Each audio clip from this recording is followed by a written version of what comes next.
Gravitational waves in the orbit of the planets. Gravitational waves. Gravitational waves are ripples in the makeup of space-time. These are generated in certain gravitational interactions and travel outward from their source. Gravitational waves were predicted in 1916 by Albert Einstein based on his theory of general relativity. They were not proven until 2016 by the LIGO Scientific Collaboration and Virgo Collaboration teams. They were discovered because of two merging black holes using the advanced LIGO detectors. Here's a news clip from the discovery of gravitational waves this year. It's the discovery of a lifetime. Physicists have spotted gravitational waves churned up by two black holes locked in a death spiral deep in space. No one has seen such waves before, and they're about to open new eyes on the cosmos. Until now, scientists have learned about the universe mainly by studying light and other electromagnetic waves from space. But gravitational waves are ripples in space itself.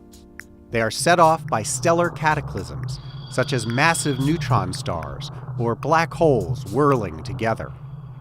To sense the waves, physicists use massive L-shaped optical devices called interferometers. Each arm of the L is 4 kilometers long. There are 2 of these devices in the United States, and together they make up LIGO. To detect the stretching of space, LIGO uses laser light to measure and compare the lengths of the 2 arms. When a gravitational wave ripples past, it will stretch the arms by different amounts, causing the light to warble out of the interferometer. The measurements are sensitive, to within 1/10,000th of the width of a proton. Physicists hope to use the waves to test Albert Einstein's theory of gravity, and also to detect strange objects that until now were completely invisible. Take the signal that LIGO detected. The black holes responsible are 3 times as massive as normal, and nobody knows why. It's just the first surprise from what promises to be a whole new type of astronomy.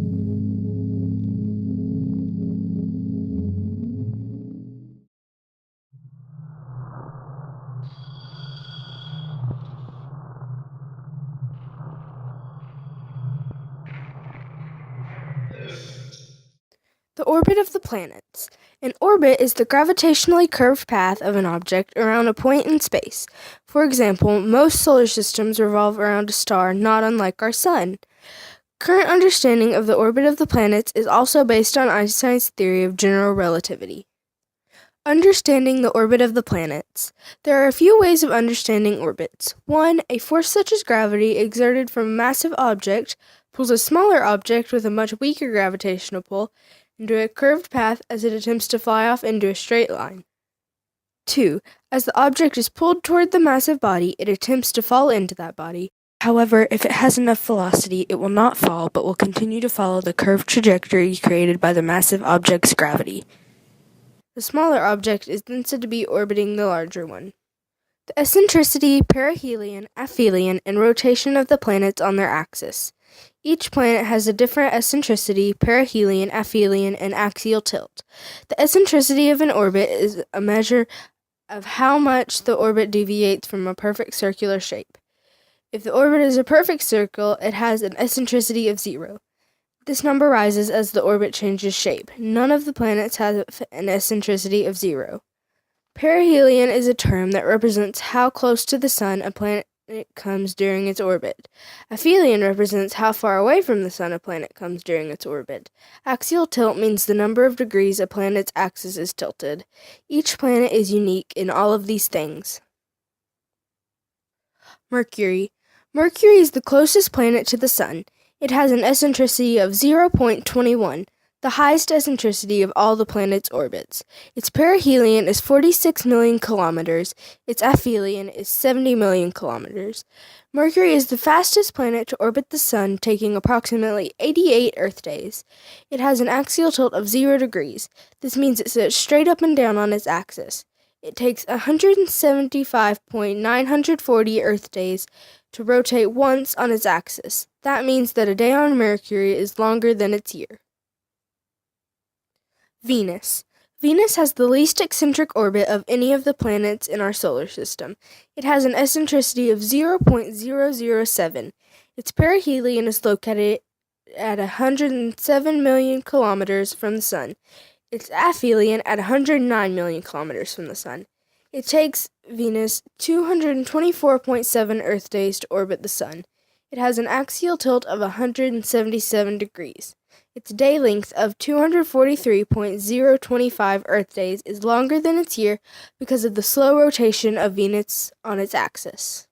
Earth. Our home planet has a low eccentricity of 0.017. It has a perihelion of 147 million kilometers and an aphelion of 152 million kilometers. It takes it approximately 365 days to orbit the Sun. Earth's axis has a tilt of 23.5 degrees. It takes our planet 24 hours to rotate on its axis, making that our day length. Mars. Mars has an eccentricity of 0.093. Its perihelion resides 207 million kilometers away from the Sun. Its aphelion at 249 million kilometers. It takes Mars 687 Earth days to orbit once around the Sun. Mars has an axial tilt of 25 degrees. It has a day length close to ours, taking 24 hours, 37 minutes, and 22 seconds to rotate once on its axis. Jupiter. Jupiter has an eccentricity of 0.048. It has a perihelion at 741 million kilometers and an aphelion of 778 million kilometers from the Sun. It takes Jupiter 11.86 of our years to orbit the Sun. Jupiter's axis has a tilt of 3 degrees. It has a day length of 9 hours, 55 minutes, and 30 seconds. Saturn. Saturn has an eccentricity of 0.056. Its perihelion is located at 135 billion kilometers. Its aphelion at 1.51 billion kilometers from the Sun. It takes it 29.7 years to orbit the Sun. Saturn has an axial tilt of 27 degrees. It takes it 10 hours and 33 minutes to rotate once on its axis, making that its day length. Uranus. Uranus has an eccentricity of 0.047. Its perihelion and aphelion are located at 2.7 billion kilometers to 3 billion kilometers from the Sun. It takes Uranus 84.3 Earth years to orbit the Sun. Its axis is tilted at 98 degrees. It has a day length of 17 hours, 14 minutes, and 24 seconds. Neptune. The farthest proven planet from the Sun, Neptune, has the second least eccentric orbit of all the planets with an eccentricity of 0.009. It has a perihelion of 4.45 billion kilometers and an aphelion at 4.55 billion kilometers from the Sun. It takes it 164.79 Earth years to orbit the Sun. Neptune has an axial tilt of 30 degrees. It has a day length of 16 hours, 6 minutes, and 36 seconds. Planet X. On January 20th, 2016, a new planet roughly the size of Neptune was discovered by two astronomers, Konstantin Batygin and Mike Brown of the California Institute of Technology in Pasadena, California. 4.5 billion years ago, they say, the planet was knocked out of the planet-forming region near the Sun. Eventually slowed down by gas, the planet settled into an elliptical orbit where it still lurks today. Astronomers estimate that Planet X is approximately the size of Neptune and orbits once around the Sun almost every 15,000 years. Batygin and Brown inferred its presence from a clustering of 6 previously discovered objects known to orbit past Neptune. They say there's only a 1 in 15,000 chance that the clustering is a coincidence. Their theory is that Planet X, with a mass of 10 Earths, has pulled 6 objects into its orbit due to its gravitational pull. The orbit of the new planet is thought to be tilted as well as stretched to distances that will explode previous conceptions of the solar system.